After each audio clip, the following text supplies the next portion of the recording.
வணக்கம் நண்பர்களே. குரல் ஹேமலதா ரமேஷ்.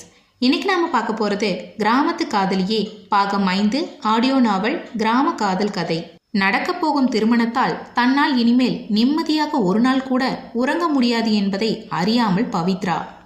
கதிருக்கோ பிரியாவிடம் தெரியாமல் வந்து சிக்கிவிட்டதாக வருத்தம். இங்க பாரு, உன்னை கல்யாணம் பண்ணணும்னா எல்லார்கிட்டையும் நீயும் நானும் சேர்ந்து தப்பு பண்ணணும்னு கூட சொல்லுவேன். அதுக்கு சாட்சி பவித்ரா. இதெல்லாம் தான் இன்னைக்கு நம்ம கதையில பார்க்க போறோம். வாங்க கதைக்குள்ள போலாம்.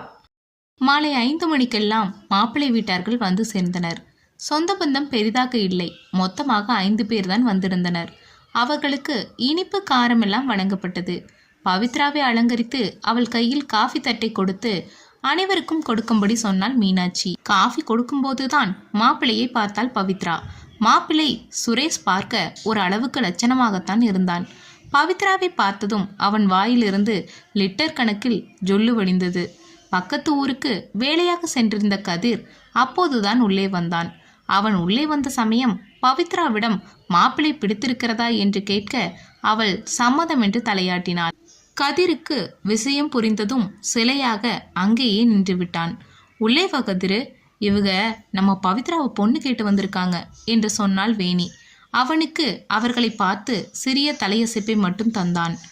இவன் என் இளைய மகன், சவுதியில வேலை பார்க்கறான் என்று சொல்லி பெருமைப்பட்டு கொண்டாள் வேணி. பவித்ராவை உள்ளே அழைத்து செல்லும்படி சொன்னார் ராமலிங்கம்.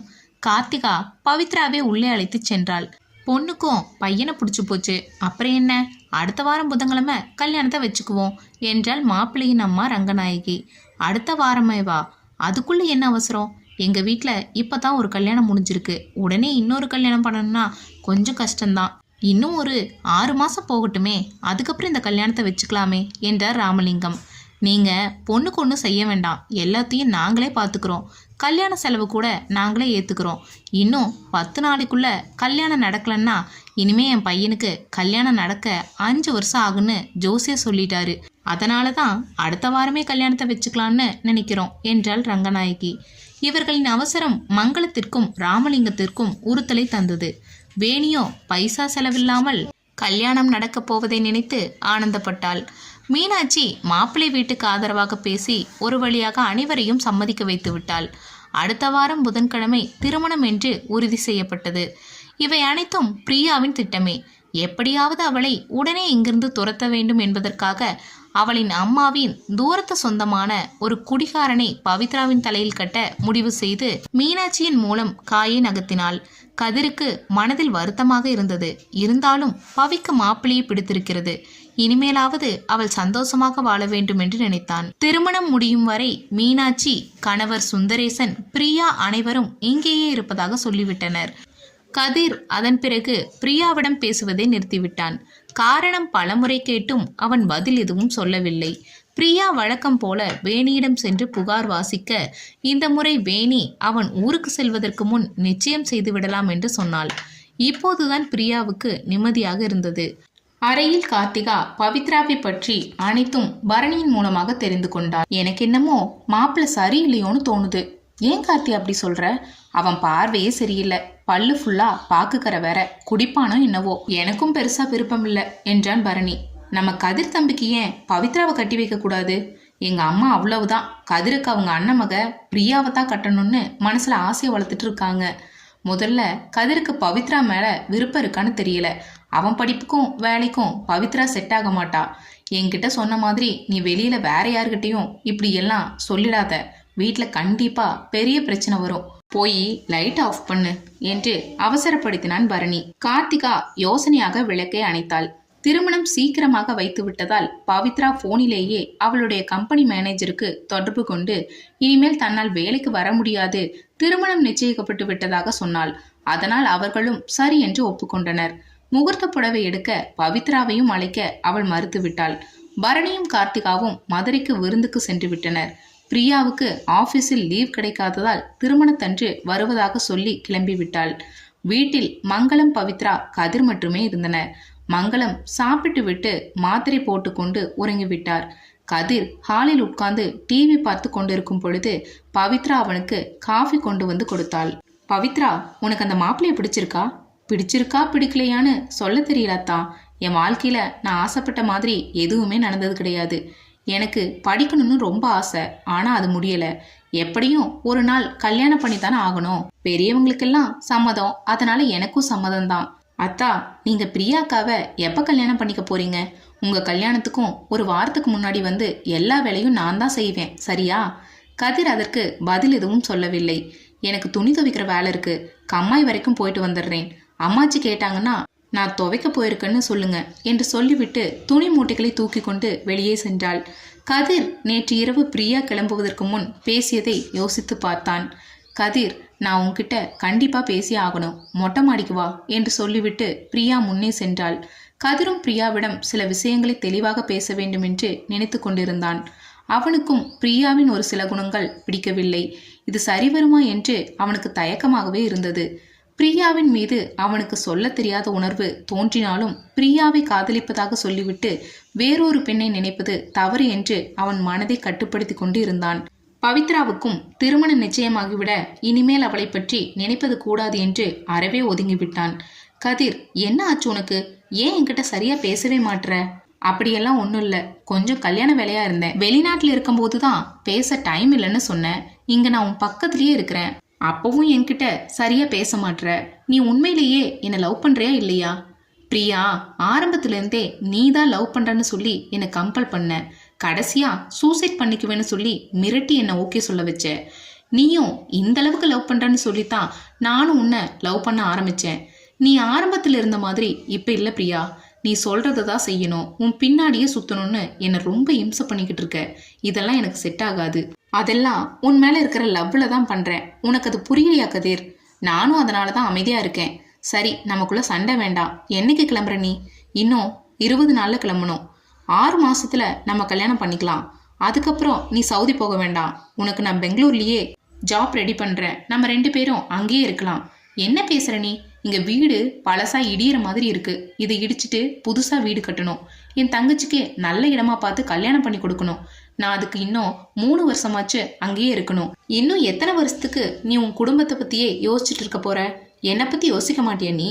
இப்ப நீ என்ன சொல்ல வர பிரியா? உங்க அண்ணன் இருக்காரு, அவரெல்லாம் பாத்துக்குவாரு. நான் பவித்ரா கல்யாணத்துக்கு வரும்போது நம்ம விஷயத்தை பத்தி வீட்டுல பேசி நாள் குறிக்கணும். நீ மட்டும் இதுக்கு சம்மதிக்கலனா கண்டிப்பா நான் லெட்டர் எழுதி வச்சுட்டு செத்து போயிடுவேன். சும்மா இதையே சொல்லி சொல்லி பிளாக்மெயில் பண்ணிட்டு இருக்காத. நான் கண்டிப்பா செய்வேன். இப்ப நான் கிளம்புறேன் என்று சொல்லிவிட்டு அவள் செல்ல போகும் அவளையே வெறித்து பார்த்து கொண்டிருந்தான் கதிர். மாலையில் அனைவரும் வீடு திரும்பினர். முகூர்த்த புடவை பவித்ராவிடம் காட்டப்பட்டது. அவளுக்கு பிடிக்காத ஆரஞ்சு கலர் இருந்தாலும் நன்றாக இருக்கிறது என்று சொன்னாள். மங்களம் தன்னுடைய சேமிப்பு பணத்தில் பவித்ராவுக்கு பாத்திர பண்டங்கள் வாங்கி தருவதாக சொன்னாள். ராமலிங்கம் தன் மனைவி மற்றும் மகன்களுடன் கலந்துரையாடி அவர்கள் பங்கிற்கு பவித்ராவுக்கு 8 பவுனும் மாப்பிள்ளைக்கு 2 பவுனும் போடுவதாக சொன்னார். நாட்கள் வேகமாக நகர்ந்து கொண்டிருந்தது. அதற்கு பிறகு கதிர் பவித்ராவிடம் பேசவில்லை. அவன் அறைக்குள்ளேயே முடங்கி கிடந்தான். அவ்வப்போது பிரியா போன் பண்ணி அவனை கடுப்பேத்தி கொண்டிருந்தாள். நடக்க போகும் திருமணத்தால் தன்னால் இனிமேல் நிம்மதியாக ஒரு நாள் கூட உறங்க முடியாது என்பதை அறியாமல் பவித்ரா நிம்மதியாக உறங்கிக் கொண்டிருந்தாள். பவித்ராவின் திருமணத்திற்கு இன்னும் 2 நாட்கள் மட்டுமே இருப்பதால் காலையில் கோயிலில் பொங்கல் வைக்க வேண்டும் என்று மங்களம் ராமலிங்கத்திடம் சொன்னாள். ராமலிங்கம் தேனியில் ஒரு திருமணத்திற்கு செல்ல வேண்டி இருந்ததால் அவரால் கோவிலுக்கு உடன் செல்ல முடியவில்லை. அதனால் கார் ஒன்றை ஏற்பாடு செய்து அதில் மங்களம், வேணி, கதிர், பவித்ரா, லீலாவதியை அனுப்பி வைத்தார். கார்த்திகாவுக்கு மாத விளக்கு என்பதால் பரணியும் கார்த்திகாவும் செல்லவில்லை. மங்களமும் வேணியும் பூஜைக்கு தேவையான பொருட்களை எடுத்து வைத்து கொண்டிருந்தனர்.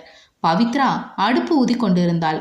அவளின் நெற்றியில் இருந்த வேர்வை துளி அவள் கன்னம் வடிந்தோடி மார்பில் சங்கமித்தது. கதிரின் எண்ணம் தரிகெட்டு ஓட அதற்கு தடை போட முடியாமல் தவித்தான். பவித்ராவை ஏன் என்னால் மனதிலிருந்து விளக்க முடியவில்லை என்று ஏங்கினான். இனிமேல் இங்கு நிற்பது சரியில்லை என்று தோன்ற அங்கிருந்து சென்றான். பொங்கல் வைத்து முடித்ததும் அம்மனுக்கு வைத்து தேங்காய் உடைத்தார் பூசாரி. அப்போது தேங்காய் அழுகி இருந்தது. அதை பார்த்ததும் அனைவருக்கும் பக்கென்று இருந்தது. தேங்காய் இப்படி அழுகி போயிடுச்சே என்று வேதனைப்பட்டார் மங்களம். பவித்ராவின் முகம் வாடி போனது. ஏ லீலா, தேங்காய் ஒழுங்கா பார்த்து எடுக்கலையா என்று திட்டினாள் வேணி. கதிரண்ணன் தாமா வாங்கிட்டு வந்துச்சு. ஆம்பளை பையன், அவனுக்கு என்ன தெரியும்? அதுக்கு தானே உன்னை கூட அனுப்புனேன். யாரும் வருத்தப்படாதீங்கோ. பூச்சி குடிக்கிற தேங்காய் அழுகி இருந்தா கெட்ட சகனம்னு எல்லாரும் நினைக்கிறா. ஆனா அது உண்மை கிடையாது. தேங்காய் அழுகி இருந்தா இது வரைக்கும் உங்களை பிடிச்ச கஷ்டங்களும் கண் திருஷ்டிகளும் விலகி போக போகுதுன்னு தான் அர்த்தம். இத்தனை நாள் கஷ்டப்பட்டு இந்த பொண்ணுக்கு ஒரு நல்ல வாழ்க்கை அமைய போகுது, அப்படித்தான் நாம எடுத்துக்கணும். தேவையில்லாம மனசை போட்டு குழப்பிக்காதீங்க என்று சொல்லிவிட்டு தீபாதாரனை காட்டினார் பூசாரி. ஒரு வழியாக சாமி கும்பிட்டு முடித்துவிட்டு அனைவரும் வீடு வந்து சேர்ந்தனர். கதிர் அவன் அறைக்கு செல்ல அவன் பின்னாலேயே சென்றாள் லீலா. அண்ணா சொல்லுடா, நீ ஏன்னா கொஞ்ச நாளா ரொம்ப டல்லா இருக்க? ஏதாவது பிரச்சனையா? அதெல்லாம் ஒன்றும் இல்லையே, நான் நல்லா தான் இருக்கேன். உனக்கும் பிரியா அத்தாச்சிக்கும் சண்டே அண்ணா? அப்படியெல்லாம் எதுவும் இல்லை குட்டிமா. சரி. அப்பத்தான் எங்க? அம்மா எங்க? அம்மா கடைக்கு போயிருக்காங்க. உனக்கு ஏதாவது வேணுமா? எனக்கு எதுவும் வேண்டாம், அம்மா வந்ததும் சொல்லு. சரிண்ணா. பவித்ராவுக்கு அவர்களது பெற்றோர் ஞாபகம் வந்தது. இந்நேரம் அவர்கள் உயிருடன் இருந்திருந்தால் எவ்வளவு நன்றாக இருக்கும் என்று நினைத்து பார்த்தாள். பரணிக்கு மாப்பிள்ளை ரமேஷ் மீது சந்தேகமாகவே இருந்தது. அவனை பற்றி ஊரில் விசாரிக்கலாம் என்று வேணியிடம் சொல்ல, மீனாட்சியின் உறவுக்காரன் அவன் நல்லவனாக இருப்பதால் தான் இந்த சம்மதத்தை ஏற்பாடு செய்தார் என்று பரணியை சமாதானப்படுத்தி அனுப்பி வைத்தாள். இரவு பவித்ரா படுக்கச் செல்லும் முன் லீலா வந்து அவள் கையில் மருதாணி வைத்து விட்டாள். பவித்ராவிடம் இத்தனை நாள் சுயநலமாக பழகினாலும் இப்போது அவள் திருமணமாகி செல்லப்போகிறாள் என்றதும் அவளிடம் இத்தனை நாள் அன்பாக பழகியிருக்கலாமோ என்று தோன்றியது. உடனே அவளுக்கு ஆசையாக மருதாணி வைத்து விட்டாள். பவித்ரா, உன் மனசுல நீ கட்டிக்க போறவன் நினைச்சுக்கோ, அப்பதான் நல்லா செவக்கும். அதற்கு பவித்ரா சிறு புன்னகையை மட்டுமே பதிலாக அளித்தாள். காலை விடிந்ததும் கதிர் மெதுவாக துயில் களைய அவன் மீது ஏதோ கனமாக இருப்பது போல் தெரிய கண் விழித்து பார்த்தான். பிரியா அவன் மீது கை கால்களை போட்டுக்கொண்டு தூங்கினாள். பதறி அடித்து எழுந்ததில் பிரியா கட்டிலிருந்து கீழே உருண்டு விழுந்தாள். ஏய், நீ எப்படி இங்க உள்ள வந்த? கதவை திறந்துதான். உனக்கு அறிவு இருக்கா இல்லையா? இப்படி வந்து பக்கத்துல படுத்திருக்க. நான் படுக்காம வேற யார் படுப்பா? நீயும் நானும் லவ் பண்றோம், சீக்கிரமா கல்யாணம் பண்ணிக்க போறோம். இதுல என்ன தப்பு இருக்கு? அதெல்லாம் நடக்கும்போது பார்த்துக்கலாம் என்று அவளை தாண்டி வெளியே சென்றான் கதிர். அவன் பின்னாலேயே ஆடியை சரி செய்து கொண்டு வெளியே வந்தாள் பிரியா. அப்பொழுது எதிரே வந்த பவித்ரா அவர்களை கவனித்து விட்டாள். பவித்ராவை கண்டதும் பிரியா, மாமா கல்யாணம் ஆகிற வரைக்கும் இதெல்லாம் கூடாதுன்னு சொன்னா கேட்குறீங்களா? இப்ப பாருங்க, பவித்ரா பார்த்துட்டா, எனக்கு வெக்கமா இருக்கு. பவித்ரா, நீ இதெல்லாம் யார்கிட்டையும் சொல்லாத என்று அவள் கன்னத்தை கிள்ளிவிட்டு சென்றாள். பவி, அவ ஏதோ விளையாட்டுக்கு சொல்றா, அப்படியெல்லாம் ஒன்றும் இல்லை என்று கதிர் சொல்ல முடியாமல் திணற பவித்ரா அவனை பார்த்து சிரித்து கொண்டே சென்று விட்டாள். ஐயோ, இப்படி பொய் சொல்லி அசிங்கப்படுத்திட்டு போயிட்டாளே, பவி என்னை பத்தி என்ன நினைப்பா இவள என்று பிரியாவை தேடி சென்றான் கதிர். மொட்டை மாடியில் ரோஜா செடியில் இருந்து பூவை போட்டோ எடுத்து கொண்டிருந்த பிரியாவின் கையை பிடித்து ஓரமாக இழுத்து வந்தான். கதிர், கையை விடு, ரொம்ப வலிக்குது. ஏய், எதுக்கு நீ பவித்ரா கிட்ட அப்படி சொல்லிட்டு வந்த? ஏன், அதுல உனக்கு என்ன பிரச்சனை? அவ என்ன நினைப்பா? இங்க பாரு, உன்னை கல்யாணம் பண்ணணும்னா எல்லோர்கிட்டையும் நீயும் நானும் சேர்ந்து தப்பு பண்ணணும்னு கூட சொல்லுவேன். அதுக்கு சாட்சி பவித்ரா. என்னை கழட்டி விடணும்னு ஏதாவது நினைப்பு வந்தா கூட உன்னை சும்மா விட மாட்டேன். கதிருக்கு இவளிடம் தெரியாமல் வந்து சிக்கி விட்டதாக நினைத்து வருந்தினான்.